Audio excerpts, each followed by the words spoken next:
Velik posao ljudi moj Matek, svi se subite poslednjete deo Matek Skvada. Danas radimo pečenica koje vjerovatno niste znali o Joa Sakuri.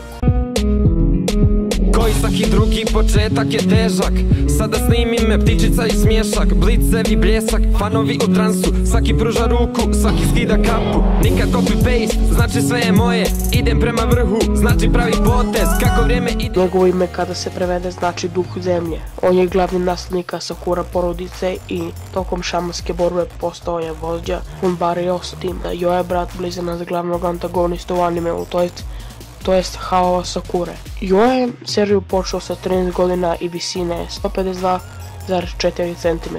Jo ima smeđu kosu i uvek nosi narančaste slušalice koje nosi iza ili na ušima. Ljudi, nam se svidio video, ako jeste lajkujte ga, a mi se vidimo. Pozdrav!